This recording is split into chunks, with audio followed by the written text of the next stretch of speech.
All right, man. How y'all doing? Give me a little music in the background, man. Yeah, so we here, we live. I got my boy Frank in here, man. Gabe What's up? and Colette couldn't make it. Colette dealing with a little strep throat. Gabe out of town doing this thing. Yeah. You know what I'm saying? So, they stuck me and Frank here together. You know what I'm saying? Right. So what it is, what we were talking about. What were we talking?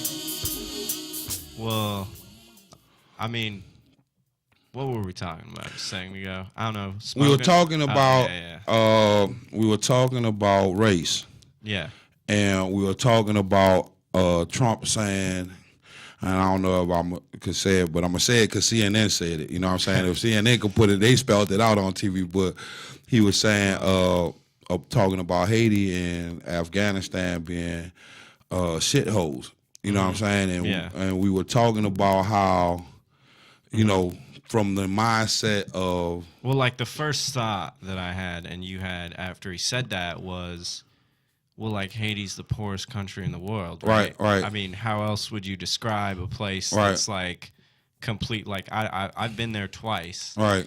And it's so impoverished and like the roads are just and that's what the issue was, because you brought up impoverished, and I was saying how Trump being an unpolished politician, you was expecting him to say impoverished or dilapidated, you know what I'm saying, like that, but that didn't come out. Shithole came out, because I was saying, when I would ask people, like, okay, you disagree with him saying the word shithole, but like, would you move there? Was my question. Like, would you move from where you living at right now to Haiti or Afghanistan or whatever other countries, you know what I'm saying? And if not, then with the way he described it, he could have said it better, you know what I'm saying? But you are talking about Trump, you feel me? And he's an unpolished politician, man. So that's what we were talking about earlier. Yeah. And I was saying it's kind of crazy, because how because when I was watching the game, and I was telling Frank this a little while ago, when I was watching the game between Georgia and Alabama, and Trump was there, right? And Trump was there, and he walked out and he was singing attempted to sing the national anthem. I thought to myself, like, if he was to get assassinated, like right now, would they postpone this game that they've been hyping up for, like... I'm pretty sure they would postpone the game. Would he postpone it for another day, or would it be because we're basing this on his reputation as Trump, would you postpone it for another day, or would it be like an extended timeout that you would give somebody that got paralyzed in the game or something like that? I feel like, there's so many guys in that game that just like waiting. That's like their game. They've been waiting for that game for years. But not only that, the people that were spending $1,600 for tickets, you know what I'm saying? There's some tickets that are like $3,500, like the 50-yard line kind of tickets. Yeah. I mean, if I spent that much money on them tickets, what I'm saying is, I want to know what happened, you know what I'm saying? And I feel empathy and stuff like that for him, because he did lose his life. But it'll be like, all right, y'all fought the shooter, game on. You know what I'm saying? You got him. Right. You got him. It's good. You know what I'm saying? But that was based, I was saying, on his image. Like any team that lost, they just be blaming it. Oh, we only lost because we were distracted because the president got assassinated. Right. Because, because people was getting on him about coming out here anyway. Because of the traffic in Atlanta. Like, Atlanta is a beautiful city. Don't get me wrong. It's a beautiful city. But driving in Atlanta is crazy. The traffic is horrible. Dude, you know what I'm saying? So to have the game between the two neighboring states, you know what I'm saying? Like the championship game for the country, you know what I'm saying? In two states that's right next door to each other, that traffic alone is gonna make it crazy. And then you top that with the president coming to town. Man. Like, that's a ballsy move to just be sitting in the stands, right? Like, you'd expect him to be sitting like the Pope in like bulletproof glass or something in like his little mobile. something like that. Yeah. Or like, you know, you've seen the Dark Knight Rises where they they blow up the stadium. Right, you seen that movie? When they blow up the stadium? Yeah, during the game and the mayor's there. Right. Yeah. I mean that's crazy, like I said, to have him have that bad of a reputation. Like, you know. Yeah, and it's all for saying stuff like that one comment about Haiti and Afghanistan and all that. Like that's kind of why he has a bad reputation, is for comments like that. Yeah, but see, and the funny thing was, this was one of them situations like the guy from the LA Clippers. Mm-hmm. He was having this conversation in private. Mm-hmm. You know what I'm saying? Yeah. Like this is hearsay from somebody else that attended the meeting, and they ran with it and blew out of control and everything. But people are looking for so much of a reason to hate him because he presents himself, or he's presented as, through the media, that person to hate. You know what I'm saying? Yeah. But like I said, all of that is portrayed because we were talking about race. Yeah. And I was saying how, because everybody's now getting into their own little racial divide. You're not paying attention to what's going on behind the scenes. Yeah. Like the most dominant story when it comes to the media and what they want you to know, then I want to know, like, okay, well, what else is going on? Yeah, like that. Like, I haven't looked into it, but apparently there's a story right now that the House passed a bill or something like that where like you can be surveilled without a warrant. Right. Kind of like where they used to tap your phone line, kind of a thing. Right. From what I understood. Right. Like they can just like put a video camera in your house or something. I don't know how true that is. But someone was telling me earlier that like that just like passed or something, and it was while all this distraction about this. Oh, Trump said this. You know, you gotta be mindful.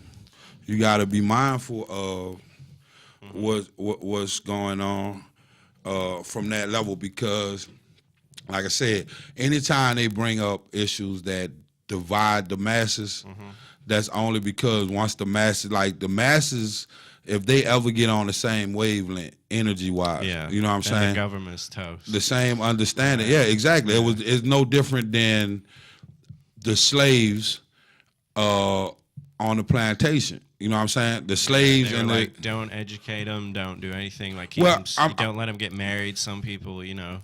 Well, it's you know, like they were having revolutions back in slavery times, and don't ask me for no year and none of that. I'm not scholarly like that, but they were having revolts, and the revolts were with blacks and whites working together. When going off of the whole skin color thing and stuff like that, they were working together to revolt against the slave masters, right? And they were killing them and stuff like that. Yeah. So what they came up with was telling the white people, they would telling them, y'all, we gonna start calling y'all Caucasians. Yeah. On paper, you know what I'm saying? And once we do that, here's the benefits that come with being called a Caucasian. You know what I'm saying? Now, you know, some people will sit back and be like, man, they should have stayed and died for the cause. Yeah, but after a certain time, you get tired of warring. You know what I'm saying? Yeah. So if that was the easiest route for them to take, then they took it. You know what I'm saying? Yeah. Now they left black people behind in that sense, but it came right back around in the 60s where you seen them working together again. And when it came back to them working together again, it was the division again happened. You know what I'm saying? Yeah. Like with the assassination of King. You know what I'm saying? All of that stuff created separation once again because it was a white guy killing a black guy. Yeah. You know what I'm saying? Yeah. And that I could play on that. You see, it ain't gonna never change. They still gonna come and get us and blah say we. But like I was telling you before when we was talking about how you institute and keep racism going, is like the people that control it, the white people that control racism and the system of it, they incorporate from us. And we call them the Uncle Toms. You know what I'm saying? So what do you mean? Like the Uncle Toms are the people that's in the black culture that come and report to the white culture to keep the black culture down. Like when you look at the the Black Panthers. Like if you got to watch that documentary on Netflix. What's it called? The Black Panthers. Oh, okay. It's just called the Yeah, Black yeah. Panthers. It's just a documentary on the Black Panthers. And what I took from that, like, what brought the Black Panthers down was Hoover, true, but Hoover had put a plant in with the Black Panthers that was like head of security type dude. You were up there with the top security people. Yeah. But you working for Hoover. You feel me? Yeah. Now, he hate black people, but he don't mind working with you to get his goal accomplished. You feel me? Yeah. On the other end, we don't do that. You see what I'm saying? We look at like, okay, you can't trust no white people. You can't trust anybody unless they give you a reason to trust them. You know what I'm saying? Yeah. Like that, and that takes genuine connection and conversation, all that other good stuff like that. Yeah. But if you look at it, once we started working together, it was a lot of movements made. You know what I'm saying? So, I mean, I don't know, man. Like, to me, they use a lot of that, you know, Trump is racist and all that other stuff like that, which he may be, he may not be. I don't know. You know what I'm saying? All I know is what the media reports to me on what he says and stuff like that. You know what I'm saying? Yeah. Like, go ahead. Nah, man, like, I don't think he's a racist. I just think that he, doesn't know when to keep his mouth shut. Right. You feel me? Like he says all these different things, and then as soon as it comes out of his mouth, like he's got to see the reaction on someone's face and go, "Oh no!" Like you know, this is about to go down again. Yeah, I mean, I don't know. I mean, he might not care. I don't know. You know what I'm saying? Like I don't like I said, he's being who he is. Yeah. But you got to realize the messenger is the most important one of the most important pieces in the story being told. You feel me? Like it can happen with you, but if I'm the one observing and seeing it, you know what I'm saying, and I go back and tell somebody I'm the messenger, I can dictate how they look at you if they're not open-minded enough to sit back and say, no, let me go talk to Frank myself. You feel me? Yeah. Like if I don't come and talk to you myself, and you was talking about that earlier about with the whole little issue they were having with comedy beef. Yeah, the comedy. Yeah, right. The comedy beef. They about to roll up on each other and stuff like that, and throw these jokes at you. Yeah, you know what I'm saying? Rather than like going to the person directly, like you kind of go around and call somebody out. Right. But really, you didn't like it was a dumb idea. Right. You need to go to the person and sort the issue out directly, like involving everyone else, like through a Facebook post or something. That's not gonna. Like, nothing gets resolved. And, like, of course, Trump uses Twitter for everything. Right. Yeah. Like, I watched this, and it was funny. Have you ever seen this TV series come on Netflix called The Black Mirror? Yeah, yeah. I watched the first season, first episode yesterday. Yeah. The other ones I kind of went to sleep on. Yeah. But the first one with the prime minister having to sleep with the pig. I don't think I've seen that one. Okay. What it was, they kidnapped the princess, right? This and it's always like the storylines are kind of set a little bit in the future and stuff. So they kidnapped the princess, sent the prime minister a message and told him, "Look, we got the princess, and basically, if you don't sleep with this pig on national TV, live national TV, we gonna kill her." So he thought it was a joke, but it was a serious situation. They really did kidnap her and stuff like that. So, make the long story short, what happened was the guy had, you know, like everybody, the word went out on, like, it got out to like 50,000 people, and then they tried to hurry up and shut it down on YouTube, but it had already got out. So, now the world knows. Everybody's watching their TV to see him do it. Yeah. You know what I'm saying? See, like, if he really gonna do it, like, you know, they had to try to put the green screen mask on somebody else to make it look like he was doing it. Yeah. But nah, the guy found out and he was like, since y'all playing with me, I'm gonna cut her finger off.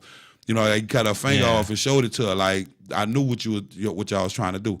So anyway, he actually slept with the pig, dog. He had to, and it was crazy. So he slept with the pig, but what happened was, by everybody watching TV, the guy had been let the girl go. He let her go like 30 minutes ago before he had to do what he had to do with the pig. Yeah. He let her go, right? And she didn't just give him a phone call and be like, hey, don't do that. She was sedated. Oh, so she was sedated and he let her go, right? And what happened was, had people not been so in tune to this, somebody would have been outside and seen her and made the phone call. Yeah. And that was the killer or the kidnapper's point he was trying to prove. Because at the end, he hung himself. And he didn't cut her finger off. He cut off his own finger. You feel me? So it was never to hurt her. It was just to kind of like show where society was at. You know what I'm saying? Because even the people that didn't want it, like... What? That first one, man, like I'm telling you, I was like, yeah, I'm gonna have to start watching this TV series. What? But everybody, like everybody, sleep with next episode. Huh? What kind of animal are they gonna sleep with next episode? I don't know, like, but you know, it's different. What you call this, man? But yeah. Oh so, no, because you know, wow, what was his name? After Brexit, he stepped down as prime minister.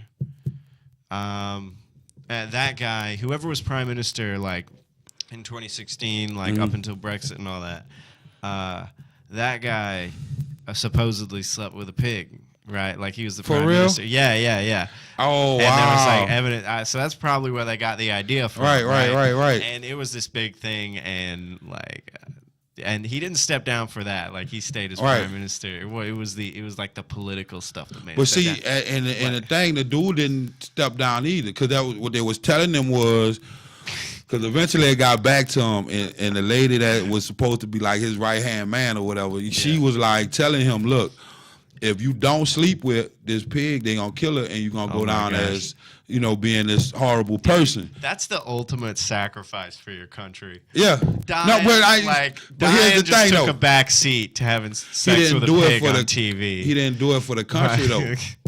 He did it for the princess. Oh. The princess would have just been dead if it was me. So this was in the UK. This was like set in the UK, right? Right, exactly. Yeah. Go back and watch that first episode. Okay. Like, you're going to trip out.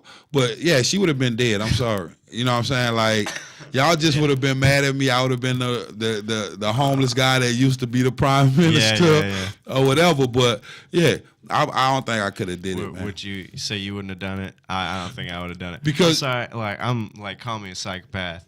But look, I don't care who you are. Because his wife was trying to meet with him. She was telling him, like, you don't need to do this and blah, say we and stuff like that. So you're like, man, don't worry about it. I ain't gonna have to do nothing. You know what I'm saying? Like that. So that was the last talk that they had. Then you eventually wind up doing it. So after, like I say, everything happened and they found the princess and stuff like that, they show him, he's waving at the crowd, like, you know, he's kicking the soccer balls and stuff, like he's a hero. You feel me? Yeah. But when they walk inside the house, like him and his wife standing in front of the door, they just roll back home and they waving at everybody and they walk inside and his wife just walk off on him and he tried to call her. He called her name and she looked at him and then she kept walking upstairs. She didn't even. So you got all this. She looked at him like she was like, "All right, time for you to get a piece of this pig," and kept walking. No, upstairs, she looked at him like she looked at him like she couldn't stand him. You feel me? Because she was trying to tell him, "Look, don't worry about all that, man. You important to me. You know what I'm saying? I'll go through this with you through anything. You know what I'm saying?" That's what his wife was telling him. Yeah. But like I say, he eventually went back and slept with the pig. So when when they showed everything, like I said, they showing him waving and everything. He has the admiration of the people. Yeah. But when he get inside the house, the one person that he really wanted to have on his side just walked off on him because he didn't even want to talk to her when he was trying to, when it first went down. You know what I'm saying? He was like, "Don't worry about it, I got it," and stuff like that. So, like, yeah, I mean, I would rather have me and my girl be homeless. You feel me? Because there's gonna be some people out there that even though you said no to the pig, that's still gonna kind of like, you the prime minister, bro. You know what I'm saying? That's equivalent to the president of the United States, right? For that country. Yeah, that's what I'm saying. You the prime minister, so yeah, that's like being the president of the United States, and they telling you had to do that. You say no, they killed the princess or whatever, right? And you're not the president no more. You don't think that the president could still walk through any neighborhood as a homeless person now? You feel me? And not somebody sit back and say, "Man, the president slept at my house." You feel me? Like, that's crazy, bro. Because you still get the no matter what, you still get the Secret Service. You feel me? You'll be the only homeless person with like Secret Service or something like that. You feel me? Yeah. Standing in front of the gas station asking for change, but you got these big goons behind you in the black suits and stuff like that. You feel me? Oh man, do you think Obama would have done it? No. Nah. Me neither. Nah. Like I say, that's a whole lot. You gotta, like Obama probably would have did like this when they first even presented it to him. You know what I'm saying? But it's like that's crazy. That, like I said, the whole deal was because we was talking about social media and stuff like that, but and technology. But it was the thing, like the point that the dude was proving was, y'all so fixated on what happens on this screen that I've been let this girl go. You see me? Yeah. Like, and what you looking at on the screen ain't nothing that's, like life changing. It's just entertaining. You want to see the prime minister, aka the president, sleep with a pig to save this girl life. That's entertainment. You feel me? Yeah. But y'all so fixated on the screen and not paying attention. Like somebody, if it was on that street that she was walking on, if it was somebody that just would have been like, man, I ain't watching that crap. You know what I'm saying? And been outside, you know what I'm saying? And be like, holy crap, that's the princess. You feel me? Yeah. Got on the phone. Yeah. You would have saved the prime minister. Yeah. You feel me? Yeah. But everybody was fixated on the screen, and that's why our society is. You know what I'm saying? I mean, that guy's kind of a hypocrite though, because they were like the whole reason they were fixated on the screen is because he told the prime minister to sleep with a pig. Right, but that was like it wasn't the hypocrisy. It was he was proving a point. He wasn't doing it for his own attention. Yeah. You feel me? He was doing it to show society, man. Y'all, like, basically, it was like, don't get so caught up in the next big story. Mm-hmm. You know what I'm saying? Because you miss out on what's really important. Yeah. You feel me? The real important part of that story was saving the prince's life. Yeah. And you could have did that even without watching that screen. Yeah. You feel me? But you was like, oh, I got to see this. He about to knock this pig back loose, boy. Like, you feel me? Yeah. What word? Like you chiefing and everything. Like, you know what I'm saying? You got a prime. Invite people over. You got the prime minister boinks the prime minister boinks the pig parties. You know what I'm saying? Like you ordering pizza. He does it every year now. It's the fourth annual. Like it's like the Super Bowl or something. You know what I'm saying? Like commercial breaks and all that. You'd be like, all right, the prime minister needs to take a break. Right. Mm-hmm. It's halftime. Oh, the condom broke. Like he's sweating. He over there. Like he over there in the corner with like the boxer holding like the trainers and everything, dabbing the sweat. The pig got me the first round, but I think I did. I got this. Right. Switch it up. Get it on his stomach. Right. Like, cut me. I'm bleeding. Like, you know what I'm saying? Yeah, real talk, man. But, like it was crazy. I'm like Danny DeVito in your corner. Be like, get out of there with that pig. Like, you're the champ. Yeah. Like, let's get oiled up. Right. Yeah, that's it. Like I say, man, it's crazy because, like I said, the point that he was making, and I just thought that was funny. I'm gonna go watch the rest of them, or as many as I can tonight, man. You know what I'm saying? But other than that's the whole point of it, really. The whole show is kind of in that first episode where it's like technology can it's like, well, how far is technology gonna go? It's like little horror stories, right? Like each individual episode is like something different. Yeah. I mean, like the technology has got us so gone, bro, that we don't even pay attention to like nature for insight. Mm-hmm. You know what I'm saying? But when you look at technology, a lot of technology is inspired by nature. That plane that's flying in the sky, somebody had to watch a bird and say, I want to do that too. Yeah. You feel me? Like the real talk, like it inspires a lot. Like night vision, that comes from Newton. Took a lion or something and wanted to know why he could see so well at night, and examine his retinas and stuff like that. You know what I'm saying? And now you got night vision. So it is space, huh? We saw those animals go. We saw those monkeys go into space, and we were like, "How do we do that?" Right. Like, no, not the monkeys. Like, we put them up there. Like, you know what I'm saying? Crazy, man. But yeah, I mean, so I don't know what else. Like you had, dude. I just All right, so I had to go out of town for work this week, and I figured it would be a good time to quit smoking. And man, like, this is hard, man. Yeah, this is real hard. Yes. I'm at, like, doing comedy. You're always around. Like, I was just at a bar before this, and like I got on stage and I was just standing there, and all I could think about was how I wanted a cigarette. And I just feel like I had all this. I was trying to do like pretty much all new material, and then I did like some jokes I'd done before near the end, and I just like was thinking like I can't even think of my jokes right now. Right. I just want to smoke. Yeah, that withdrawal from cigarettes is a bad boy, man. Like they it ain't as bad as heroin. Yeah, that's right. Yeah. Crack or meth, you know what I'm saying? Yeah. But it's a withdrawal too, people. Cigarette smokers suffer, you know what I'm saying? Like that withdrawal from nicotine is a bad boy because it allows you to, it's a stress reliever.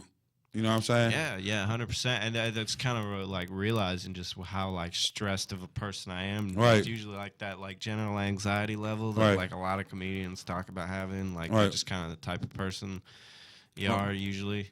Like just that like level is coming back now that I'm not smoking. You know, and I'm hoping it's temporary just because I just quit like 4 days ago or something. But I'm kind of scared like what happens. They say if you could get up. past 7, you good. Yeah. If you get past 7 days. Yeah.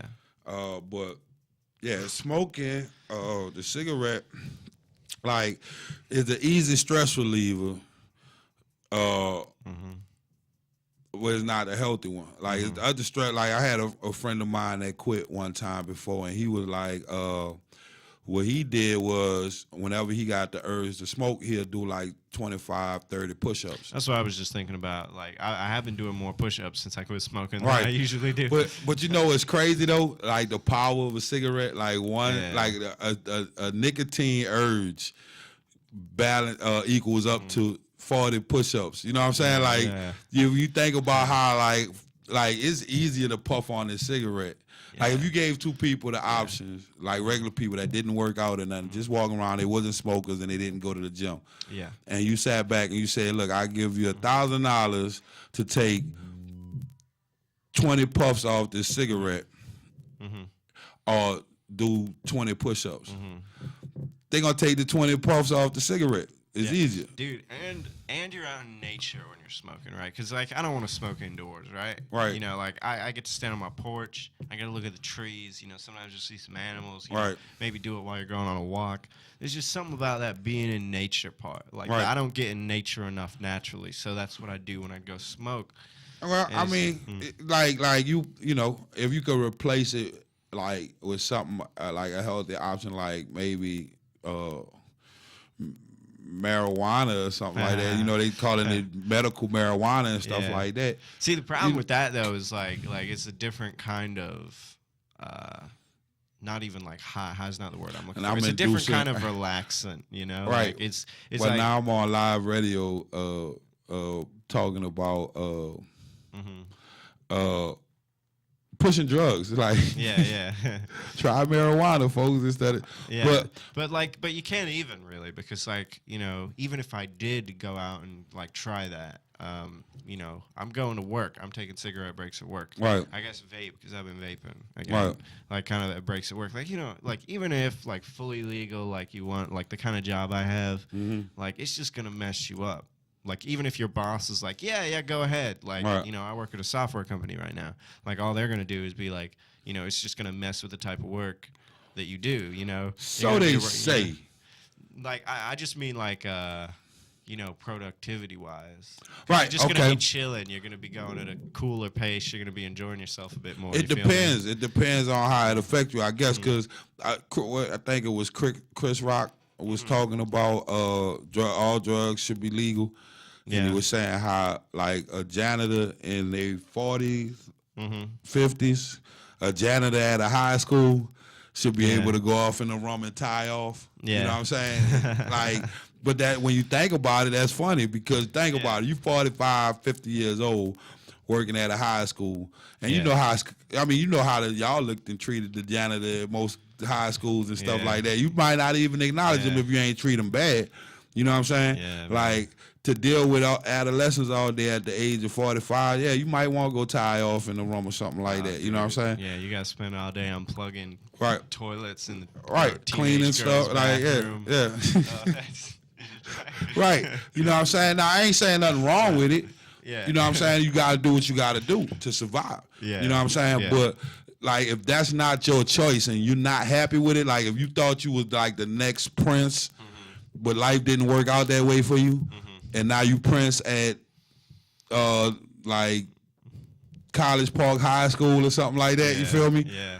Then yeah, you gonna want to probably go tie off somewhere or something like that, you know, like dealing. But that's a hell of a mental change you gotta take and stuff like that, man. You know, like plus another like one of the weird things is like that I've been thinking about is like the reason I quit smoking. Right. Like I didn't quit smoking because it's like bad for me. Because I really do love smoking. Like it's just I enjoy it a lot. Right. Like it's very therapeutic. You could feel Like so, but I didn't because I like did everything. Like I went to like the Bodies exhibit, just to kind of like see the smoker's lung exhibit specifically. Right, but like that just made me hungry. Right, it's just like because those smokers' lungs look like ground beef. Right. It just made me want a taco. Crazy. Like, yeah, no, but like I quit because like I found out that like it messes like smoking like messes with the oxygen in your blood, which messes with your erection. Oh yeah, all of that. Yeah. That's what they should have been. That's what I was thinking, man. It's like that's what they should have been putting. Like all these years, they've been like, look at these lungs, like look at your teeth. Right. All they need to do is just like be like, hey, it messes with your dick. Show a limp noodle or something like that. You know, hey, this is your dick and this is your dick on cigarettes. Like, right. This. Like that's it. Like every guy would quit smoking. Like teenage boys would never start. Like why is this not like the first thing you tell people? Because you're cigarettes? You're not trying to. You know what I'm saying? Like, but I brought up the guy, Chris Rock joke about the janitor going to tie off because we were talking about drugs. You got people that can function on drugs. You know what I'm saying? And one of them, and that made me want to bring up this story. But it was one day I was, I used to go to this Waffle House like every other morning. Yeah. You know what I'm saying? I used to get my little the All-Star and stuff that, right? So they had this lady though.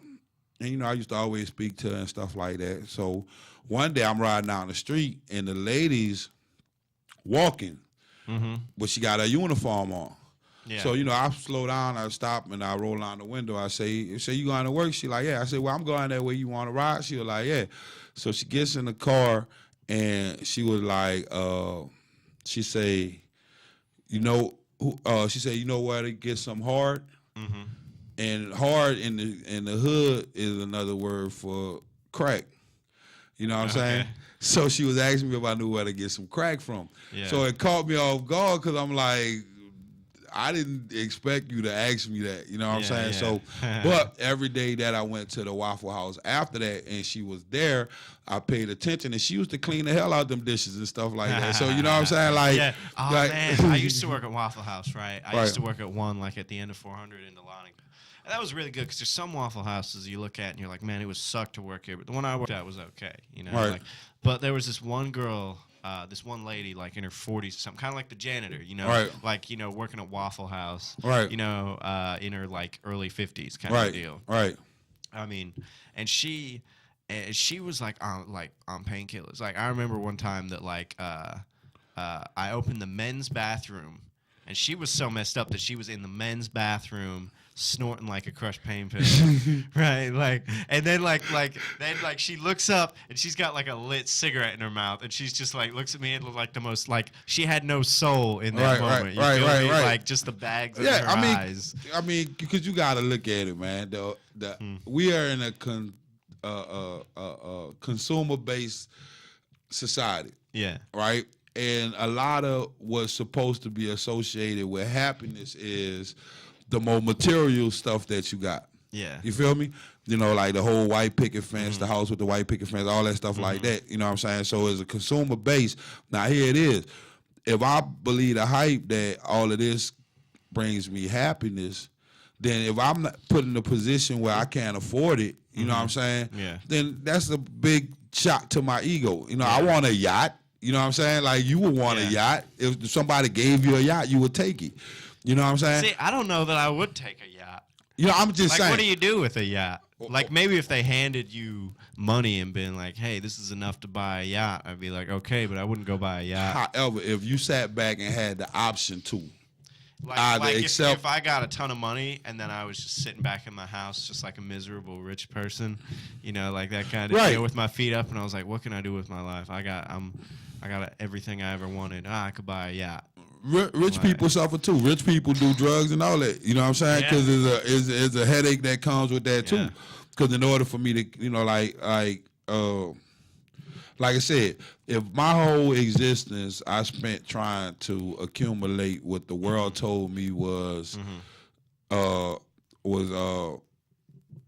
equal to happiness. Yeah. You know what I'm saying? And never question it for myself. If I spent my whole life doing that, then I get it or get close to it, and it doesn't bring me happiness. Because like we was talking about, remember we was talking about the plot back home. The family plot and stuff like that. Remember? Like, if everybody's around me trying to get to the house that I built, you know what I'm saying, that I saved up for, and the money that I got, I don't know who to trust, no matter what title they have. Family, like, you watched a couple of them, like, it was before your time, but like Dallas episodes and stuff like that, where you got this big rich family, you know what I'm saying, but everybody's conniving. Because, you know, this is what we built ourselves on. Like, you know, like, we built ourselves on the image of having. So if I have to go to a point where I didn't have, look at Titanic, the mama and the daughter. You know what I'm saying? The mom and the daughter, they were broke.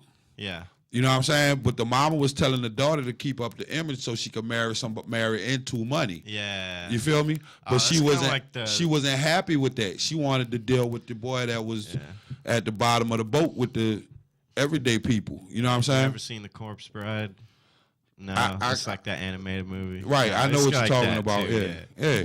You know what I'm saying? So if I'm doing that solely based on what something outside of me says, then that's where the headache comes in at. Yeah, and it's not just like having land or money or something too. Like, my family's a lot like that in the sense that it's like reputation. Right, and that's what I'm saying. For being like, I would say like super fundamentalist Christian kind of like deal. Right. You know, like if like they keep that image up like that. That's what I was, like I said, anything can be a religion. Anything can be incorporated into you to the point where, like, they're very, like, that's the thing, is they're trying to keep the image up right. of being super religious, but like, I guess that's kind of become the religion at a certain point. It's just the image of it, like, right? You know. Yeah, but like I said, that becomes it becomes the headache as well. You know what I'm saying? Like, whatever image you choose to adopt, right? Yeah. Whatever title you choose to accept, you have to look at the opposition of the title. Whatever like, if I got love and hate, you feel me? If I got love and hate and I choose not to balance the scale of love and hate, and yet just jump on one side, then that means every time I look at love, I'm a hate it.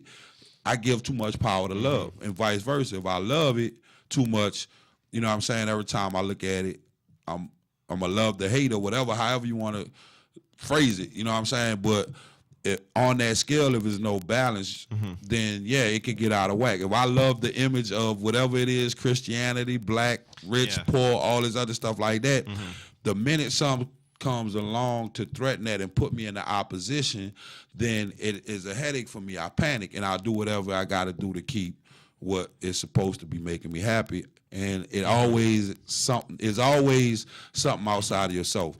Until you learn, like, to be happy with you and your inner being, then you know, everything else wouldn't matter. You know, like, yeah, I got this, but okay, you know what I'm saying? Yeah, and like, that's one thing I've noticed in comedy as well, is like, you know, I'll have a killer set, you know, I'll write something new that works really well or something. But then, like, at the end of the day, you know, like, you know, just accomplishing things doesn't make you happy. like, you know, like reaching certain goals and stuff, like you're always gonna like, you're never gonna hit that point where you're just fully satisfied. You feel me? Right. Like where you're fully just like, man, everything's great, and then that just stays that way. You know, it's Right. like a fleeting moment. Like you chase those moments. And like, because even when I be having issues with calling myself a comic a lot, sometimes, you know what I'm saying? Like, You don't feel like a comedian?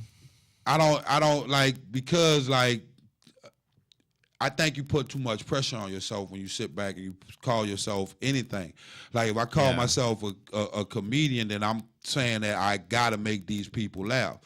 But if I'm naturally funny, like a Dave Chappelle or like I say a Patrice O'Neal, Richard Pryor, all these people, you know what I'm saying?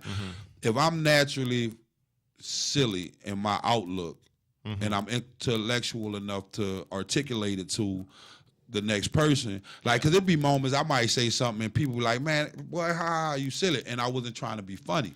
Yeah. You know what I'm saying? It's just the way that I looked at it. Yeah. Well, that's usually like how, and that's one of the hard things about trying to transition it to being a stand-up comic is a lot of times, you know, when you're hanging out with people who aren't comics, you know, you have more of a bit of a bizarre kind of view on the world than they do. Right. And so you can make them laugh easy, but then you try and do it on stage and, you know, it's different. Well, I'm going to tell you, it was because you're making it different. Yeah. Like you're making it different because you didn't put okay, I need to go be a comic today. Yeah. No. Yeah. Be yourself. Well, like, yeah, and I've tell noticed that it's easier to do that the more you get on stage. Yeah.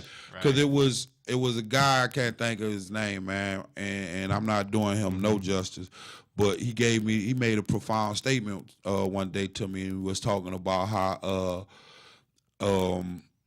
what he said, like, this is like kind of like when I was starting, you know what I'm saying, and he was like, when you get up there, he says, no different than when you're with your friend. The audience is an extension of that. You know what I'm saying, that friendship. Like, he was saying that when you get up there, that's how you interact with the crowd. You know what I'm saying? Like, but the minute I sit back and I say, okay, and I try to define comedy is the problem. Anytime that you try to define what you may do naturally, then the issue comes into play. Because what's the definition of comedy? You know what I'm saying? Because even amongst comedians, what make you laugh may not make me laugh. So if it didn't make me laugh, are you not a comedian? You know what I'm saying?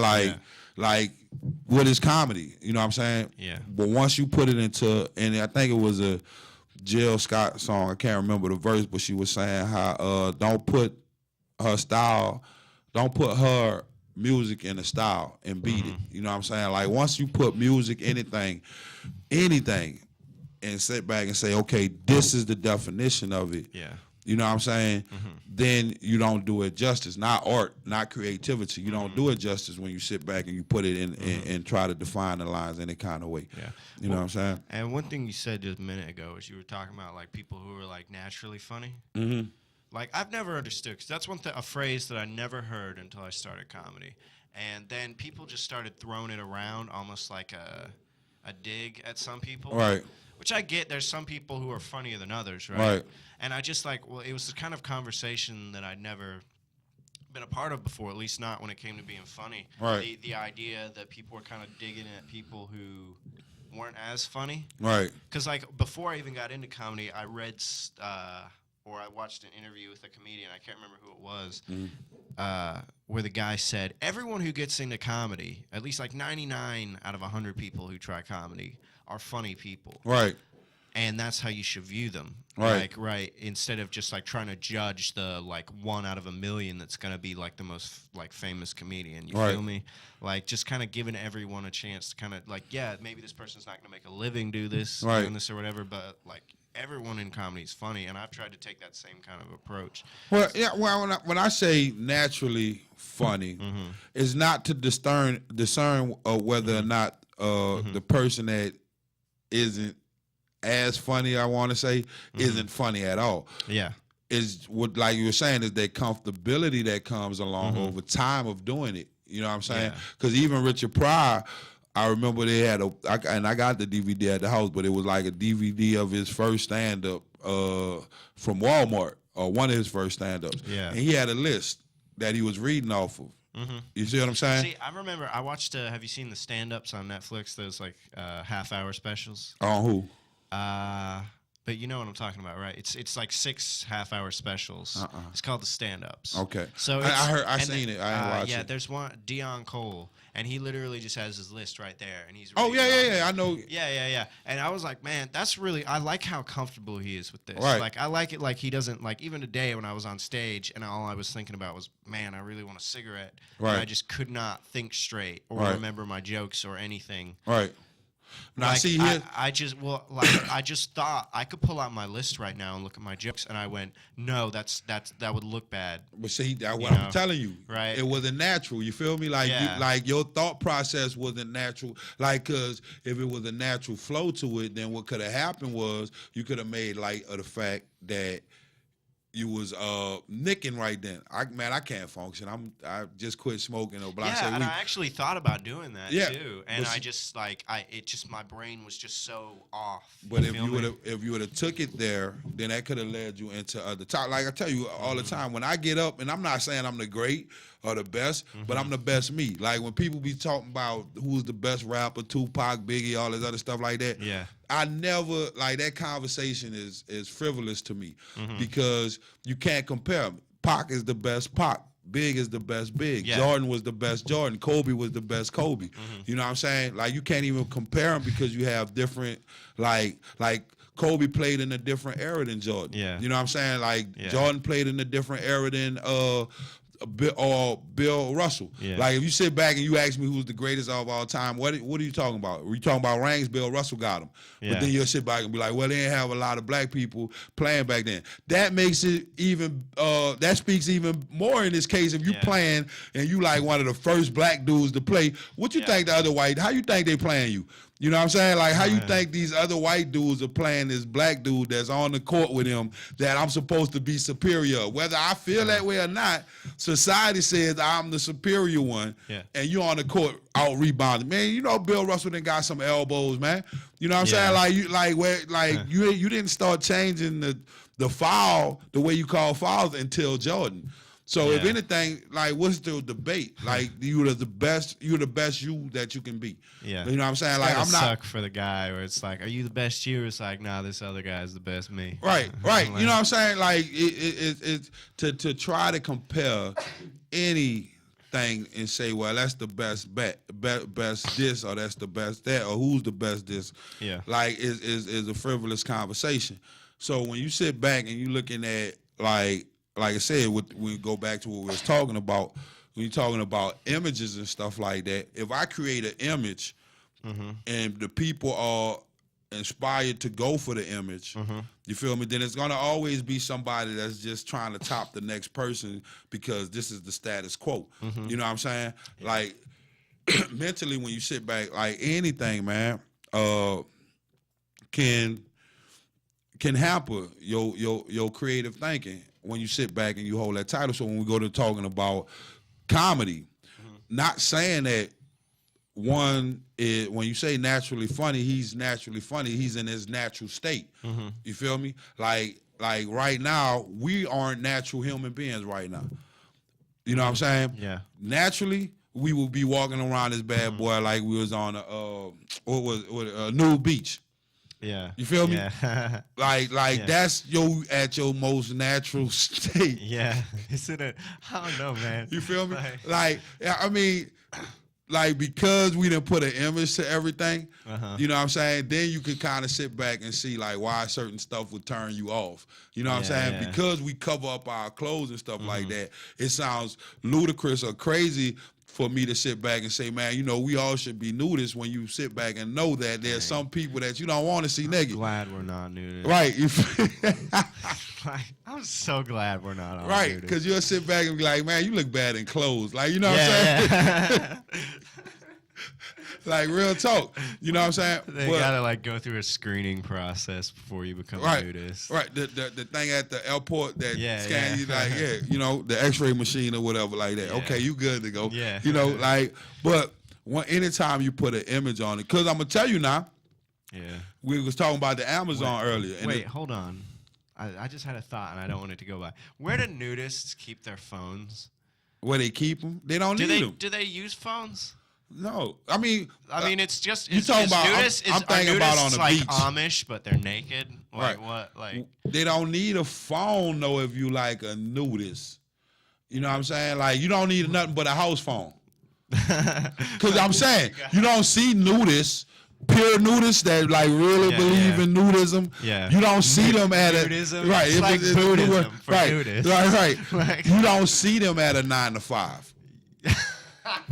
You feel where I'm coming? Yeah, Like I yeah. can't. Like I would. Maybe I need to try that. Maybe I need to walk in the job in my birthday suit. Yeah, You know what I'm saying? yeah. And sit back and they be like, "What's wrong with you?" I'm not naked. I'm a nudist. You know what I'm Yeah, saying? Like real talk. You know. But it's I was just thinking, like, how could nudists wear a fanny pack and they still counts as nudist?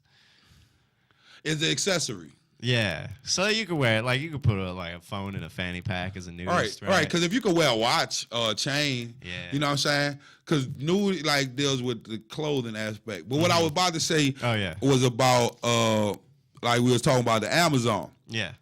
But from this point, I ain't gonna talk about what we was. But from this point, when you look at like them documentaries where they go into the deepest, darkest parts of the jungle and stuff like that, and they got the people like all they got is like long cloths on. You know what I'm saying? Yeah. Like the breasts. You know what I'm saying? Yeah. Like that they don't care. You know what I'm saying?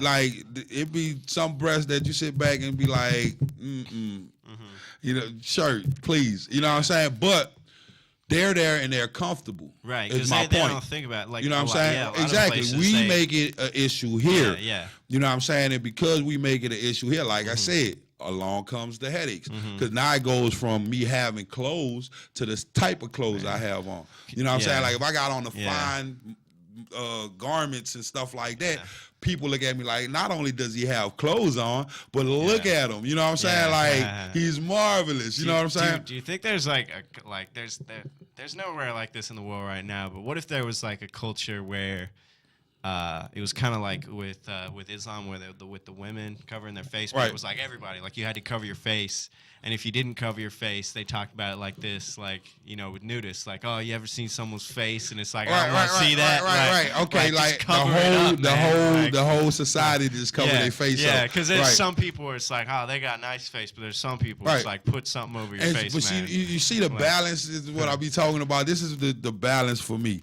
Like you could go that extreme where everything, because you have women that cover all their whole face. Yeah, it might be some men, we don't know. You know what I'm saying? You don't know if the lady that's covered from head to toe is the lady that's covered from head to toe, because you don't know. You know what I'm saying? But you got the person covered from head to toe. Yeah, that's what I was thinking, man. Because like it's so much easier for Muslims to cross dress, right? Because no one knows. Like, they could do that. They could do that in public, right? Like, the extremists. You know what I'm saying? Right. When you got the extremists, exactly. But then you got that, and then the balance to that is the people, and I'm talking about from a mental standpoint. You got the people that's cool and don't have a problem, and some of them do, but don't have a problem covering themselves from head to toe. You feel me? Yeah. And then you got people like, you know, clothes, no. You know what I'm saying? Like the nudists, like, I will never. You know what I'm saying? Like that. I think they have nightmares that they wake up in like khaki pants. It's like, no, and then they take it off and there's another pair of pants under. Like it depends on how extreme they feel about it. You know what I'm saying? Like wake up in a deep sweat, like, babe, I had on like 5 pair of corduroys. You know what I'm saying? Like, you know, I mean, it's like I said, the mental bondage that we place ourselves under. We never question, like we never try to get out of that bondage. Yeah. You know what I'm saying? Like, why am I not happy when I see, hear, or, you know, like I see or hear something? You know what I'm saying? Like when we go back, you know, because comedians for the most part, or what I find in dealing with it, are not easily offended. You know what I'm saying? Now they got the majority. Yeah, the majority are not easily offended. Like the majority ones that really like you know, and at the same time they like the most like laid back people or whatever. You know what I'm saying? Like, but you're not easily offended, and from that aspect, you're happier. You know what I'm saying? Like, I may not look happy, but I'm probably one that once I open up, the silliest person. I would rather be around positive energy. And if I can influence positive energy from somebody that ain't necessarily feeling it, then I'll do that. You know what I'm saying? Just, man, lift your spirits up. You know what I'm saying? Yeah. Type deal. That's me. But the opposition to that is I'm a real deep thinker too. I've been told many a time that I overthink. And I always had an issue with, 'cause I'm like, okay, well, apply that same philosophy to the person that has to be responsible for your plane that you're about to fly on. Yeah. You know what I'm saying? Yeah. You would want him to overthink. To the pot, I'm gonna give it one more turn. You know what I'm saying? As opposed to having him be where you want me at, where you want me to, like, don't overthink it. Okay, wings on, engines in there. You know what I'm saying? We got screws left, but usually that's just like a way of telling you, like what someone tells you overthink. Yeah, pretty much. They're like, man, I don't want to talk about this. Right, like, you overthink too much. I mean, my bad, man. You know what I'm saying? But like I say, I found a lot of like this is one of the other draws to the comedy for me, is because when I get up there, I don't get criticized for overthinking, because especially when I present it from this, because I don't take it serious. Yeah, you know what I'm saying? Like I don't take, not saying I don't take comedy serious. I don't take a lot of the taboo issues serious. Yeah, you know what I'm saying? And when I point that out, like, you know, and like one of my favorite topics is like when I always tell you about the albino. You know what I'm saying? Like, an albino would look at you and be like, bruh, you not white, dog. You off white. You mother of pearl, dude. Yeah. Like this white hurt. You know what I'm saying? It hurt. Like, I can't be in the sun. You know what I'm saying? That's what an albino would tell you. Gosh. You feel me? So like, with all of that, man, like I said, I look at it and you see the humor that I could bring up. But if I bought into black, which I would talk, like when I was younger, my mom and them used to always say, I remember telling me like the story about when they first asked me what race I was, asked me what color I was, but they would ask me what race I was. Yeah. And I was like, beige. You know what I'm saying? Like, I didn't say black, and they just cracked up. Beige. Because beige isn't an option on your application. You know what I'm saying? Like, any application you fill out is black, white, Native American, other, something like that. Beige wasn't on there, but I was going off of my skin color.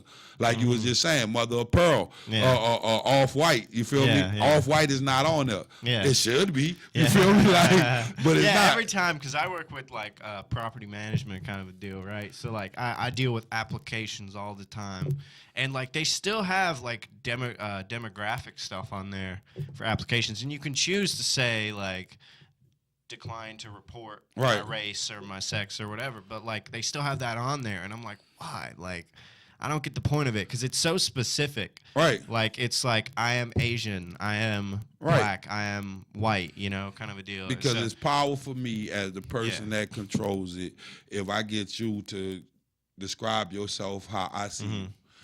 You feel me? Because it comes with my definition. Yeah. And I don't really see the point in like reporting, especially since you can say, I choose not to report what that information is, like I did, you know, when I moved in, you know, or whatever. Like, I choose not to do that because I don't want to be like part of like gaming the demographics, right? Like, so I'm gonna always say, I think everyone should always say, choose not to report, because it doesn't matter, right? It doesn't matter, black, white, Asian, whatever. Like, if you're applying for a house, you know, you should get the house if you can afford it or whatever, right? Indoctrinating people are, because you think that way. You critically thought about that and sat back and said, why does it matter? But if I've been conditioned to think I was black, white, anything, then that's what I'm going to pick. You know what I'm saying? Like, if I don't critically think it. But we didn't went ahead and ran out of time, man. We had a good talk, man. I like this one talk today.